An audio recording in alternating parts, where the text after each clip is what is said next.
So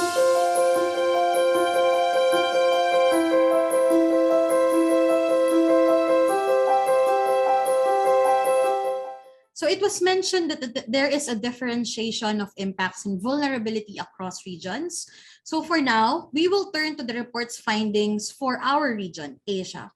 Dr. Juan M. Pulhin is the lead author of the IPCC Working Group 2's Chapter 10 on Asia. He is also a professor at the University of the Philippines Los Baños and chair of its Interdisciplinary Studies Center for Integrated Natural Resources and Environment Management. Please welcome Dr. Pulhin. Good morning, everyone. This morning, I will present the key findings from the Asia chapter, which forms part of the recently released IPCC Working Group 2 6th Assessment Report, where I serve as one of the lead authors. I will try to highlight the case of the Philippines, where information is available in the chapter, to provide the local context for the findings. Asia is defined in this report as the land and territories of 51 countries or regions. It can be broadly divided into 6 sub-regions based on geographical position and coastal peripheries. These sub-regions are North Asia with 2 countries covered, East Asia 7 countries, Southeast Asia 12 countries which include the Philippines, South Asia 8 countries, West Asia 17 countries, and Central Asia 15 countries. Now let's go to the key findings of the report.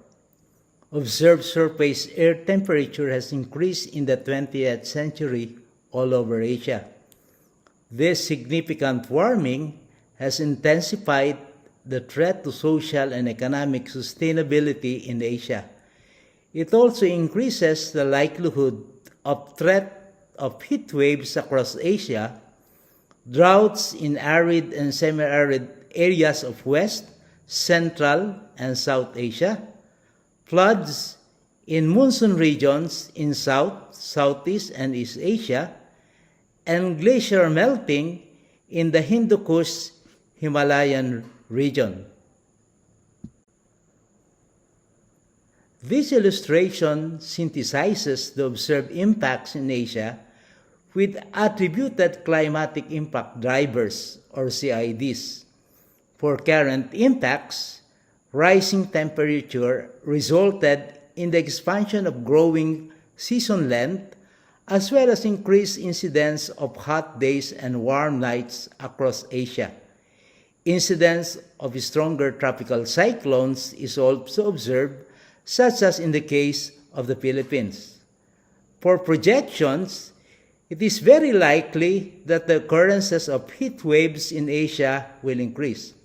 It is virtually certain that cold days and nights become fewer. Both heavy precipitation and intense precipitation are projected to intensify and become more frequent in South, Southeast, and East Asia due to increasing moisture convergence by elevated temperature. Ocean acidification will also continue over the 21st century. Climate change is already causing economic loss and damage across Asian regions, and this will increase under higher warming. Increased climate variability and extreme events are already driving migration, and the projected long-term climate change will increase migration flows across Asia. In terms of observed impacts, 1 in 3 migrants come from Asia, and the highest ratio of 50 outward migrants is seen from hazard-exposed Pacific countries. In 2019, the Philippines, along with Bangladesh, China, and India, recorded more than 4 million disaster displacements, which constitute almost 30% of the total global displacement. This is triggered by the 1,900 disasters which occurred in the said year. In terms of projected impacts, higher warming, changes in the frequency and intensity of slow onset events such as sea level rise and droughts, as well as rapid onset events such as floods and cyclones, will increase involuntary displacement in the future. While there is inadequate evidence to ascertain the exact figures of future migration, some population chose to stay despite the risks, or they are unable to move. This might result to the so-called trapped populations, particularly in high-risk places. Asian countries are experiencing a hotter summer climate, resulting in an increase of energy demand for cooling at a rapid rate, together with the population growth. Decrease in precipitation influence energy demands as well as desalination, underground water pumping, and other energy-intensive methods are increasingly used for water supply.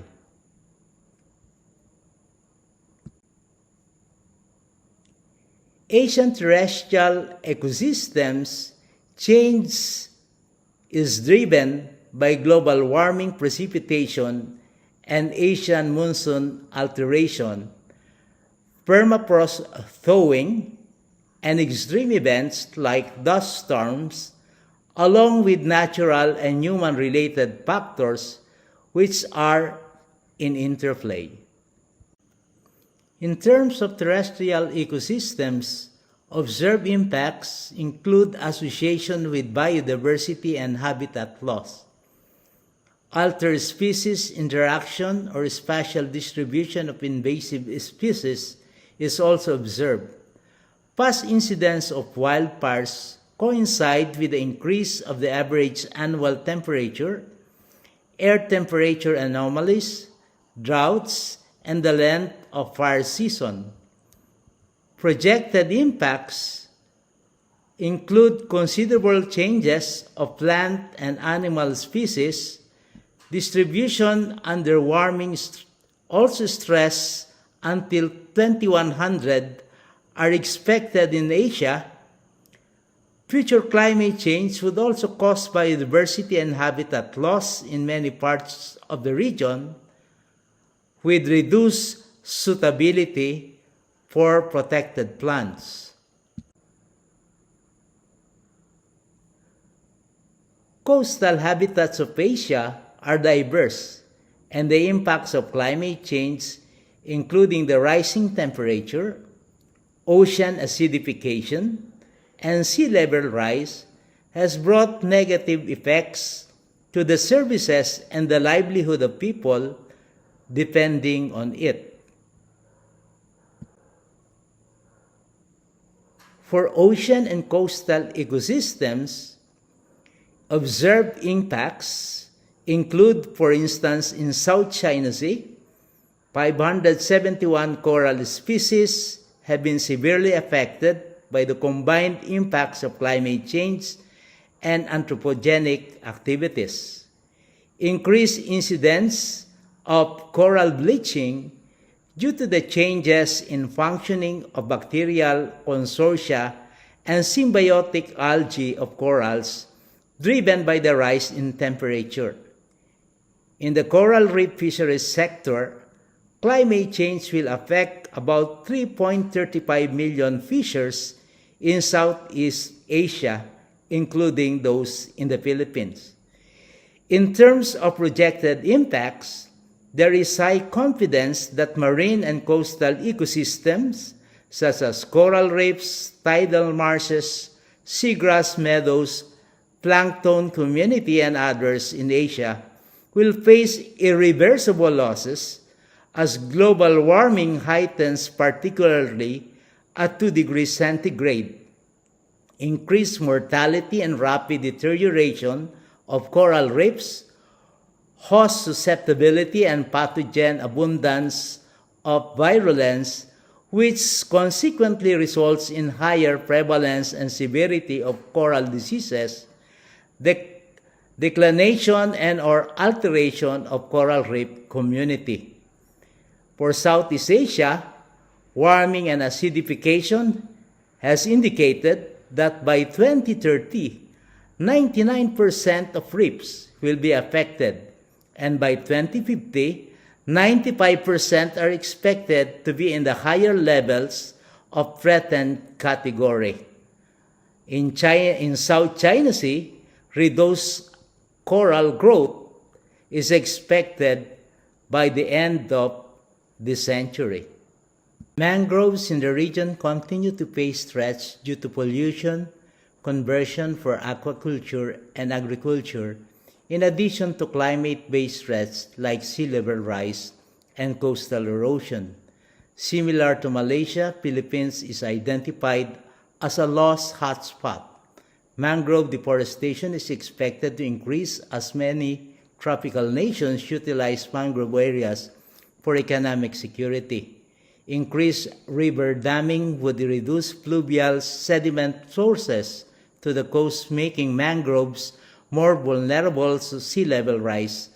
An uncertain climate with extreme oscillations can create unstable conditions for survival and propagation of mangroves.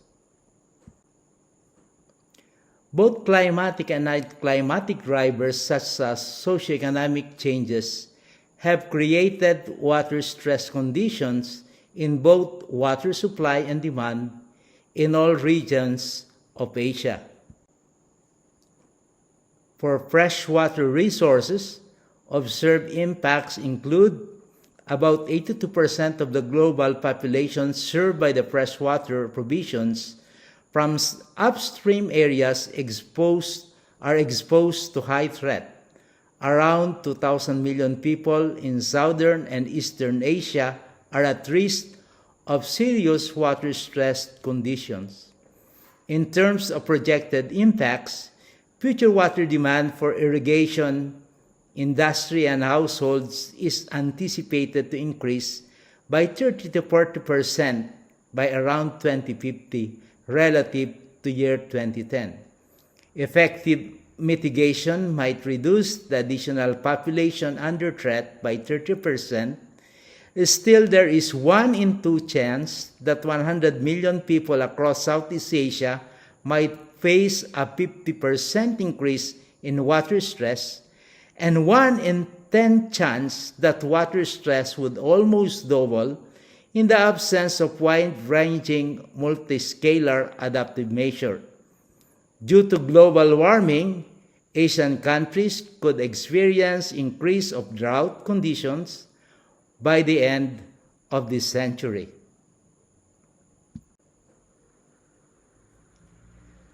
Since the IPCC AR5, more studies reinforce the earlier findings on the spatial and temporal diversity of climate change impacts on food production in Asia, depending on the geographic location, agroecology, and the crops grown, recognizing that there are winners and losers associated with a changing climate across scale. Climate-related risks to agriculture and food systems in Asia will progressively escalate with the changing climate, with differentiated impacts across the regions. Increased floods and droughts, together with heat stress, will have adverse impact on food availability and prices of food, resulting in increased undernourishment in South and Southeast Asia, including the Philippines. Impacts on agriculture and food systems include decline in fisheries, aquaculture, and crop production in South and Southeast Asia, and livestock production in Mongolia, as well as changes in crop farming systems and crop areas in almost all regions, with negative implications to food security. For health and well-being, Climate changes is increasing vector-borne and water-borne diseases, undernutrition, mental disorders, and allergic diseases in Asia by increasing the hazards such as heat waves, flooding and drought, air pollutants in combination with more exposure and vulnerability. In addition to all-cause mortality, deaths related to circulatory, respiratory, diabetic, and infectious disease, as well as infant mortality, are increased with high temperature. Increases in heavy rain and temperature will increase the risk of diarrheal diseases, dengue fever, and malaria in tropical and subtropical Asia. More frequent hot days and intense heat waves will increase heat-related deaths in Asia. In terms of observed impacts, ambient temperature is associated with the risk of an outbreak of mosquito-borne diseases in South and Southeast Asia, including the Philippines. For projected impacts, assuming no adaptation, a medium to high scenario, there will be 250,000 excess deaths annually by 2030 to 2050 due to malnutrition, malaria, diarrhea, and heat stress, with Southeast and Southeast Asia facing the brunt of such impacts. Climate change losses due to damage in infrastructure disruption in services and affected supply chain in Asia and will increase risks to infrastructures as well as provide opportunities to invest in climate-resilient infrastructure and green jobs. For observed impacts in cities, settlements, and key infrastructure, in terms of average annual loss, or AAL, due to multi-hazards, Philippines is one of the top 10 countries with highest AALs associated with multi-hazards such as tropical cyclones, wind, and storm surges. In terms of projected impacts, future water demand of irrigation, industry, and households is anticipated to increase by 30 to 40% around 2050 relative to 2010. Philippines is also one of the 8 Asian countries, along with China, Bangladesh, India, Vietnam, Indonesia, Thailand, and Japan, with 70% of the global population exposed to sea level rise and land subsidence regardless of emission scenarios. Tropical cyclones globally, there is a high confidence that the proportion of intense tropical cyclones is expected to increase, despite the total number of tropical cyclones expected to decrease or remain unchanged, especially in Southeast East Asia, and of course, this includes the Philippines. In Metro Manila, as well as in Chennai in India, planned relocations to reduce disaster risk have often exacerbated vulnerability due to relocation of sites being in environmentally sensitive areas, inadequate livelihood opportunities, as well as in terms of exposure to new risks. Options such as climate, smart agriculture, ecosystem-based disaster risk reduction, investing in urban blue-green infrastructure, meet adaptation, mitigation, and sustainable development goals simultaneously, presenting opportunities for what we call as the climate-resilient development pathways in Asia. Climate risks, vulnerability, and adaptation measures need to be factored into decision-making across all levels of governance. Adaptation options, such as those in urban areas, are multiple, including those in power, water, infrastructure, and technology. For power infrastructure, adaptations in electricity systems include climate-resilient power infrastructure, particularly essential for coastal megacities such as in Manila, Mumbai, Bangkok, Ho Chi Minh City, which double as regional economic hubs, are home to tens of millions of people within Asia. In the Philippines, solar panels of water pumping stations are installed to operate and maintain a minimal capacity of pump water if electricity grid were to break down. For water infrastructure, sustainable water supply and resource management are key to urban adaptation through improved water service delivery, wastewater recycling, and storm water diversion. In terms of infrastructure and technology, several infrastructural options employ technology, such as smart meters to monitor water usage, technology-based service delivery, but these are differentially adapted across Asian subregions, with higher adoption across East Asia.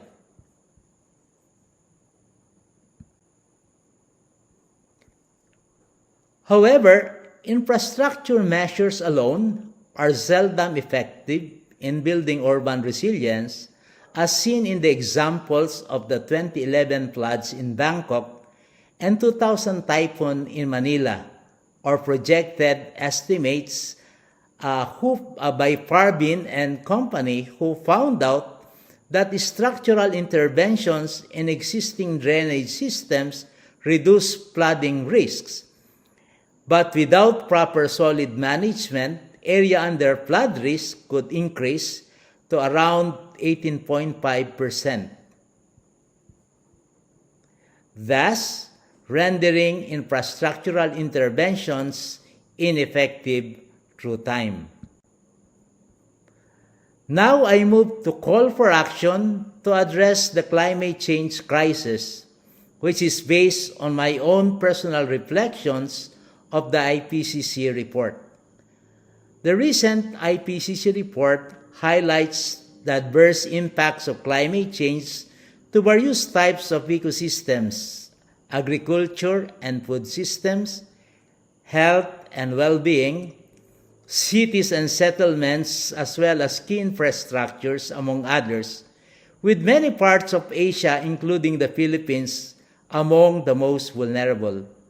With various sectors affected, it is also of paramount importance to emphasize how climate change and related disaster risks continue to exacerbate poverty and inequality, with the most vulnerable communities and groups bearing the brunt of disasters.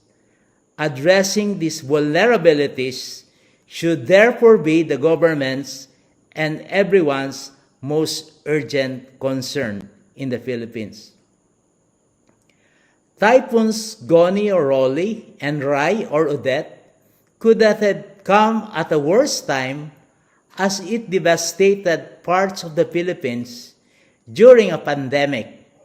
It is high time for the government and all of us to recognize the multiple stressors in our country require science-based and integrated solution that simultaneously address biophysical and social stressors to put us on track toward climate-resilient development pathways. The traditional, highly fragmentized, sectoral, and uncoordinated approaches will bring us nowhere. And finally, the key message of the recent IPCC report is clear. We are racing with time to address the current climate crisis. We need a whole of government and whole of society approaches to address this menace. We should act swiftly and collectively before it's too late. Thank you very much.